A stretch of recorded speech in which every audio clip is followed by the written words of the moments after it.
இணைந்திருக்கிறோம் நேர்களே, வணக்கம். தமிழோட நிகழ்ச்சியூடாக இப்போது நிகழ்ச்சியினுடைய பிரதான பகுதியான தலைப்பு பகுதிகளை வந்துள்ளோம். தலைப்பு பகுதியில் இன்றைக்கு என்ன விடயம் கதைக்க போறோம்னா, இன்றைக்கு புனித ஹஜ் பெருநாள் ரம்லானம் விழா பண்டிகையாக இருக்கிறது. இஸ்லாமியர்களினுடைய அவர்களுடைய தொடர்ச்சியான அந்த விரதத்துக்கு பிறகு இந்த நாள் அந்த பிறை தென்பட்டவுடன் இந்த நாள் ரம்லான் பெருநாளாக கொண்டாடுவார்கள். இன்றைக்கு ரம்லான் பெருநாளை கொண்டாடி இருக்கக்கூடிய இஸ்லாமிய சகோதர சகோதரிகள் அத்தனை பேருக்கும் நாங்களும் எங்களுடைய குடும்பம் சார்பாக வாழ்த்துக்களையும் அவர்களுக்கு இறையாசி நல்லபடியாக கிடைக்கவும் வேண்டிக் கொள்கிறோம். அதே போல இன்றைய தினம் அவர்கள் தங்களுடைய விரதங்கள் எல்லாம் முடித்து ஒன்றாக உணவு உண்பார்கள். இந்த ரம்லான் தினத்திலே இஸ்லாமிய நண்பர்கள் ஒன்று கூடி ஒன்றாக உணவுகள் உண்பதெல்லாம் பார்க்கும்போது பல்கலைக்கழகங்களிலே நிறைவே பார்த்திருக்கிறோம்.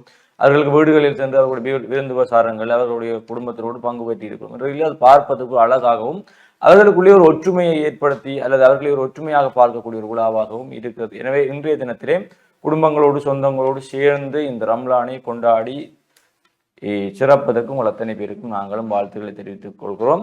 அதை தாண்டி நேற்றைய தினம் இந்த வீதிகளில் குப்பை கொட்டுபவருக்கு எதிராக சட்ட நடவடிக்கைகள் பாயும் என்றும் கூறுகிறார்கள். ஏற்கனவே நாங்கள் தலைப்பு பகுதியில் நிறைய இடங்களில் சொல்லுவோம். இதுக்காகவே ஒரு தலைப்பு பகுதி உருவாக்கி கூட கதைத்திருந்தோம். வீதிகளில் கொட்டப்படும் குப்பைகள், அதுவும் குறிப்பாக நாங்கள் எந்தெந்த பிரதேசங்கள் எல்லாம் கூறியிருந்தோமோ அந்தந்த பிரதேசங்கள் நேற்று இந்த கூட்டத்திலே கூறப்பட்டிருக்கிறது. இந்த கோழி கழுவுகளை கூட்டுவோர் அப்படியான விடயங்களில் செய்வோர் அவர்களுக்கு எதிராக சட்ட நடவடிக்கை எடுக்கப்படும். அதுக்கு பொதுமக்களும் உதவ வேண்டும். அப்படியான நபர்களை காட்டி தாருங்கள் என்றும் கோரியிருக்கிறார்கள். எனவே இந்த கிளீன் ஸ்ரீலங்கா திட்டங்களில் இப்படியான தூய்மைப்படுத்த நடவடிக்கைகளும் ஆரம்பிக்கப்பட வேண்டும். அதை தாண்டி மத்திய பேருந்து நிலையத்தை பற்றியும் நிறைய தடவை கதைத்திருந்தோம். அது யாழ்ப்பாணத்திலே மிகவும் துப்புரவு இல்லாமல் இருக்கக்கூடிய ஒரு பகுதியாக மத்திய பேருந்து நிலையம் இருக்கும்போது அது துப்புரவு செய்யப்படும் பணிகளும் நேற்றைய தினம் ஆரம்பிக்கப்படுது. இவையெல்லாம் அமைச்சர்மார்கள் வருகிறார்கள், அரசியல்வாதிகள் வருகிறார்கள் என்பதற்காக செய்யப்படுமாக இருந்தால் அவை வளமை போலதான் இருக்கும். அதை தாண்டி உண்மையாகவே நாங்கள் கிளீன் செய்ய வேண்டும், உண்மையாகவே இந்த திட்டத்தினூடாக நாங்கள் செயற்படுத்த வேண்டும் அல்லது நாட்டை தூய்மைப்படுத்த வேண்டும் என்ற எண்ணத்தில் செயற்பாடுகள் ஆரம்பிக்கப்பட்டிருந்தால் அது நிச்சயமாக வரவேற்கத்தக்கக்கூடியதாகவும் இருக்கிறது. இவ்வாறான விடயங்கள் பல தொடர்ந்து செல்கிறது. சொல்லுங்கள் கார்த்தியாயன். நிச்சயமா தான். குறிப்பாக இந்த அமைச்சர் வருகிறார்கள், ஜனாதிபதி வருகிறார், இப்படி வெளிநாட்டு பிரதமர்கள் வெளிநாட்டு ஜனாதிபதிகள் வருகிறார்கள் என்பதற்காக நாடு துப்புரவாக்கப்படுவதுதான் எங்களுடைய நாட்டின் வரலாற்றில் அது நடக்கக்கூடிய ஒரு விஷயமாக இருக்கிறது. அதுவும் 2 நாட்களுக்கு முன்னர் பத்திரிகைகளில் பார்த்திருந்தோம். இந்த இந்திய பிரதமர் மோடியின் வருகையை முன்னிட்டு அனுராதபுரத்தில் இருக்கக்கூடிய இந்த தெருநாய்களை எல்லாம் பிடிப்பதற்கான ஒரு திட்டம் ஒன்று நடைமுறைப்படுத்தப்பட போவதாக ஒரு செய்தியையும் பார்த்திருந்தோம். இப்ப உரிய முறையில் இந்த தெருநாய்கள் அப்படி என்பது அதிகம் இந்த வீதி விபத்துகளுக்கு ஒரு அடிப்படை காரணமான ஒரு விஷயமாக இருக்கிறது. அதுவும் இந்த டிராபிக்கான ஏரியாவில், அதுவும் குறிப்பாக இந்த பாடசாலைக்கு மாணவர்கள் செல்லக்கூடிய நேரங்களாக இருக்கட்டும் அல்லது இந்த வேலைக்கு செல்லக்கூடியவர்கள் எல்லாம் பரபரப்பாக இருக்கின்ற பொழுது இந்த தெருநாய்களின் தொல்லை என்பது உண்மையில் அதிகரித்திருக்கக்கூடிய ஒன்றாகத்தான் இருக்கிறது. நாங்களே கண் முன்னால் இந்த தெருநாய் குறுக்காக சென்று விழுந்து பல காயங்களுக்கு உள்ளாக்கியிருப்பவர்களை பார்க்கக்கூடியதாகத்தான் இருக்கிறது. அப்ப அந்த தெருநாய்களுக்கும் ஒரு மறுவாழ்வு அளிக்கக்கூடிய மாதிரி ஏதாவது ஒன்றை செய்து கொண்டு வீதி பாதுகாப்புகளை உறுதிப்படுத்த வேண்டும் என்பது அடிப்படையான ஒரு விஷயம். இது ஏதோ ஒரு நாட்டிலிருந்து ஒரு பிரதமர் வருகிறார் என்பதற்காக வீதிகளை துப்புரவாக்குவதும் தெருநாய்களை பிடிப்பதும் என்பது இதெல்லாம் ஒரு இன்ஸ்டன்டா நடக்கக்கூடிய ஒரு விஷயங்கள். ஒன்று நடக்க போகிறது என்றதுக்காண்டி நாட்டை கிளீன் செய்கிறார்கள், நாட்டை துப்புரவாக்குகிறார்கள் என்பது உண்மையில் ஒரு கேள்விக்குரிய ஒரு விஷயமாகத்தான் இருக்கிறது. அதையும் தாண்டி நாட்டில் இடம்பெற்றிருக்கக்கூடிய பல விஷயங்களை நாங்கள் பத்திரிகைகளூடாக பார்க்கிறோம். அதிலும் குறிப்பாக இந்த மியான்மர் தாய்லாந்தில் ஏற்பட்டிருக்கக்கூடிய இந்த நிலநடுக்கம் தான் தற்பொழுது சர்வதேசத்தை உலுக்கி கொண்டிருக்கக்கூடிய ஒரு பெரிய விஷயமாக இருக்கிறது. குறிப்பாக இந்த மரண பதிவு என்பது நேற்றைய தினம் 1700 என்று பார்த்திருந்த இன்றைய நாள் பத்திரிகைகள் அது 2000 கடந்திருக்கிறது என்கின்ற பொழுது அந்த இயற்கை அனர்த்தத்தினுடைய குறிப்பாக இந்த நிலநடுக்கத்தினுடைய வீரியம் அந்த நாட்டை எந்த அளவிற்கு தாக்கத்திற்கு உள்ளாக்கி இருக்கின்றது என்பதை நாங்கள் கண்ணூடாக குறிப்பாக காணொளிகளினூடாக தினமும் பார்த்து கொண்டிருக்கக்கூடியதாக தான் இருக்கிறது. இறந்திருக்கக்கூடிய அந்த உயிர்களுக்கெல்லாம் ஆத்ம சாந்தி அடைய வேண்டும் அப்படி என்று சொல்லி பிரார்த்தனைகளையும் அந்த இயற்கையினுடைய சீற்றம் கொஞ்சம் அடங்க வேண்டும் அப்படி என்பதுதான் எங்களுடைய எதிர்பார்ப்புகளாகவும் இருக்கிறது. இந்த மியான்மரில் ஏற்பட்டிருக்கக்கூடிய இந்த நிலநடுக்கத்தை தொடர்ந்து குறிப்பாக யாழ்ப்பாண பல்கலைக்கழகத்தினுடைய புவியியல் துறையை சார்ந்த கலாநிதி நாகமுத்து பிரதீபராஜா அவர்கள் வழங்கக்கூடிய இந்த வானிலை முன்னெச்சரிக்கை தகவல்கள் என்பது ஒப்பீட்டளவில் நாங்கள் ஏனைய முன்னெச்சரிக்கை தகவல்களை விட அவர் கொஞ்சம் துல்லியமாக நுண்ணிப்பாக கணிப்பிட்டு தகவல் வழங்கக்கூடிய ஒருவர் அப்படி என்பது நாங்கள் அனைவரும் அறிந்த ஒரு விடயம். இப்படி இருக்கின்ற பொழுது அவர் வெளியிட்டிருக்கக்கூடிய தகவல் என்னவென்று சொன்னால், இலங்கையிலும் சில வருடங்களின் பின்னர் அல்லது இலங்கையிலும் இப்படி ஒரு நிலநடுக்கம் ஏற்படுவதற்குரிய வாய்ப்புகள் இருக்கின்றது. இது தொடர்பான முன்னெச்சரிக்கை நடவடிக்கைகளை எடுத்துக்கொள்ளுமாறும் அவர் முன்னெச்சரிக்கையை விடுத்துள்ளார் என்பது நாங்கள் கவனத்தில் எடுக்கக்கூடிய ஒரு விடயமாக இருக்கிறது.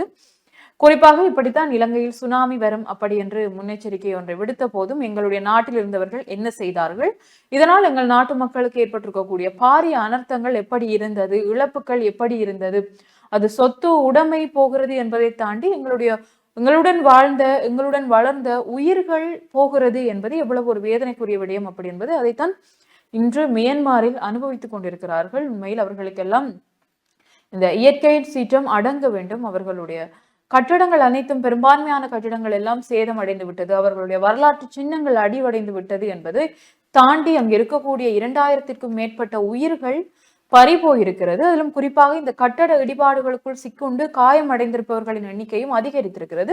அதிலும் அமெரிக்கா தெரிவித்திருக்கக்கூடிய விடயம் என்னவென்று சொன்னால், மியான்மரில் 10,000க்கும் மேற்பட்ட உயிரிழப்புகள் இடம்பெறுவதற்கான சாத்தியம் இருக்கிறது என்ற தகவல்களும் தெரிவிக்கப்பட்டிருக்கிறது என்பதுதான் சர்வதேச ரீதியில் நாங்கள் பார்க்கக்கூடிய ஒரு விடயமாக இருக்கிறது. அதனைத் தொடர்ந்து எங்களுடைய நாட்டிற்குள் வருகின்ற பொழுது இந்த முட்டையின் விலையை அதிகரிக்க கோரி இந்த கோழிப்பண்ணை சங்கம் கோரிக்கை விடுத்துள்ளார்கள். குறிப்பாக 25 தொடக்கம் 30 ரூபாய்க்குள் இருக்கக்கூடிய முட்டையின் விலை சுமார் 10 ரூபாவாவது அதிகரிக்க வேண்டும் அப்படி என்ற ஒரு கோரிக்கையையும் விடுத்திருக்கிறார்கள். அதனைத் தொடர்ந்து இந்த நேற்றைய தின பத்திரிகைகளில் நகைப்பிற்குரிய ஒரு செய்தியாக போட்டிருந்தார்கள். இந்த வலுசக்தி அமைச்சர் 24 மணி நேரமும் நாங்கள் மின்சாரம் தடையின்றி வழங்குவோம் என்று சொல்லி அமர்ந்த சிறிய நேரத்தின் பின்னரே மின்சாரம் தடைப்பட்டிருந்ததை நாங்கள் பத்திரிகைகளில் பார்த்திருந்தோம். நகைப்பிற்குரிய செய்திகளாக போட்டிருந்தார்கள். மூக்குடைப்பட்டார் வலுசக்தி அமைச்சர் அப்படி என்ற ஒரு தலைப்போடு போட்டிருந்தார்கள். ஆனால் இன்றைய தினம் எங்களுடைய நாட்டின் ஜனாதிபதி அனுரகுமார் திசாநாயக் அவர்கள் தெரிவித்திருக்கிறார்கள், இந்த நாடுகளிலேயே மிக குறைவான மின்சார கட்டணத்தை அறவிடும் நாடு இலங்கை அப்படி என்ற ஒரு பெயரை விரைவில், அதுவும் குறிப்பாக 4 வருடங்களில் இலங்கை பெற்றுக்கொள்ளும் அப்படி என்ற ஒரு கருத்தையும் தெரிவித்துகிறார்கள். வெறுமனே இவையெல்லாம் கருத்து தெரிவிப்பதோடு மட்டுமில்லாமல் நடைமுறை சாத்தியமாக்கினால் நாட்டு மக்களும் பயன்பெற்றுக் கொள்ளுவார்கள் அப்படி என்பது எங்களுடைய ஒரு நிலைப்பாடாக இருக்கிறது. அதனை தொடர்ந்த செய்திகளாக நாங்கள் இந்த யாழ்ப்பாண பல்கலைக்கழகத்தில் ஏற்பட்டிருக்கக்கூடிய இந்த மாணவர்கள் சீனியருக்கும் யூனியருக்கும் இடையில், அதுவும் குறிப்பாக புதுமுக மாணவர்களுக்கு பகடி வதைகள் அதிகரித்தும் அது தொடர்பான ஒரு செய்தியையும் நாங்கள் பார்த்திருந்தோம். குறிப்பாக பகடி வதை அப்படி என்பது ஒரு தண்டனைக்குரிய குற்றம் என்பதுதான் புதுமுக மாணவர்கள், நாங்களும் புதுமுக மாணவர்களாக போகின்ற பொழுது எங்களுக்கு சொல்லப்பட்ட ஒரு விடயமே இந்த பகடி வதை அப்படி என்பது ஒரு தண்டனைக்குரிய குற்றம். அப்படி யாராவது ஒரு சீனியர் உங்களை பகடி வதைகளுக்கு உள்ளாக்கினார்கள் என்று சொன்னால் நீங்கள் கம்ப்ளைண்ட் பண்ணலாம். அதற்குரிய சரியான முறைப்பாடுகளுக்குரிய சரியான சிஸ்டமாக இருக்கட்டும், அதற்குரிய சரியான ஊழியர்கள் எல்லாம் இருக்கிறார்கள். இருந்தும் பல்கலைக்கழக அதிகாரிகளாக இருக்கட்டும், மனித உரிமை ஆணைக்குழுக்களாக இருக்கட்டும், போலீஸுக்கெல்லாம் தெரியாதவாறு இந்த பகடிவதைகள் யாழ்ப்பாண பல்கலைக்கழகம் மட்டுமல்ல அனைத்து பல்கலைக்கழகங்களிலும் இது இடம்பெற்றுக் கொண்டுதான் இருக்கிறது. குறிப்பாக புதுமுக மாணவர்கள் என்கின்ற பொழுது குறித்த பிரதேசத்தில் வாழ்கிற மாணவர்களை தாண்டி வெளி மாவட்டங்களில் இருந்து வரக்கூடிய மாணவர்களினுடைய நம்பிக்கைக்குரியவர்களாகவும், உண்மையிலேயே அவர்கள் யாரை நம்பி வருகிறார்கள் என்று சொன்னால் அவர்களுடைய பிரதேசங்களில் இருக்கக்கூடிய சீனியர் ஸ்டூடெண்டை நம்பித்தான் அந்த குறித்த பல்கலைக்கழகங்களுக்கு வருகிறார்கள். ஒரு பல்கலைக்கழக வெளி மாவட்டத்திலிருந்து வரக்கூடிய ஒரு மாணவன் குறித்த ஒரு 6 மாத காலத்திற்கோ அல்லது 1 வருடத்திற்கோ தனியாக ஒரு இடத்திற்கு பயணிப்பதாக இருந்தாலும் சரி, பல்கலைக்கழகங்கள் சார்ந்த விடயங்களாக இருந்தாலும் சரி, ஒரு கைட் பண்றதுக்கு ஒரு ஆள் தேவை அப்படி என்கின்ற பொழுது அவர்கள் சீனியர் ஸ்டூடெண்டை ரெஸ்பெக்ட் என்றதை தாண்டி அவர்களை நிர்பந்தத்தின் பேரில் மரியாதைப்படுத்த வேண்டிய ஒரு சூழலுக்கு உள்ளாக்கப்படுகிறார்கள். அப்பொழுது இப்படியான பகடிவதைகள் எல்லாம் நிகழக்கூடியதாக இருக்கிறது. குறிப்பாக வேறு மாவட்டங்களில் இருந்து அத்தனை வருடமும் தாங்கள் வளர்ந்து வாழ்ந்த குடும்பத்தை விட்டு படிக்க வருகின்ற, எதிர்காலத்தில் ஏதாவது ஒரு நிலைக்கு வந்துவிட மாட்டோமா என்ற எதிர்பார்ப்போடு வருகின்ற மாணவர்களை இப்படி பகுடிவதைக்கு உள்ளாக்கி அவர்களுக்கு குறிப்பாக இந்த ஹெல்மெட்டால் அடிக்கிற கலாச்சாரம் அப்படி என்பது இன்றைக்கு பரவலாக எல்லா இடத்திலும் பார்க்கக்கூடியதாக இருக்கிறது. வீதிகளிலும் சரி, பல்கலைக்கழகங்களிலும் சரி, இந்த ஹெல்மெட்டால் தாக்குதல் அப்படி என்ற ஒரு விடயம் பரவலாக பார்க்கக்கூடியதாக ஒன்றாக இருக்கிறது. அப்படிப்பட்ட அந்த புதுமுக மாணவனுக்கும் சிரேஷ்ட மாணவர்கள் ஹெல்மெட்டால் தாக்கி இருக்கிறார்கள் அப்படி என்று தந்தை பல்கலைக்கழக மானியங்களில் முறைப்பாடு செய்திருக்கிறார். மனித உரிமை ஆணைக்குழுவிலும் அந்த முறைப்பாடுகள் பதிவாகி இருக்கின்றது என்ற செய்திகளையும் நாங்கள் பார்க்கக்கூடியதாக இருந்தது. அதனை தொடர்ந்து அதிகம் இந்த விவாதத்திற்கு உள்ளாக்கப்பட்டு கொண்டு வந்த விடயம் என்னவென்று சொன்னால், இந்த பிரிட்டன் விதித்துள்ள தடை பற்றிய விடயங்கள். இலங்கையின் முன்னாள் போர் தொடர்பான குற்றங்கள், வன்முறைகள், குற்றங்களில் ஈடுபட்டார்கள் என்பதற்காக 4 பேருக்கு இந்த பிரிட்டன் தடை விதித்திருக்கிறது.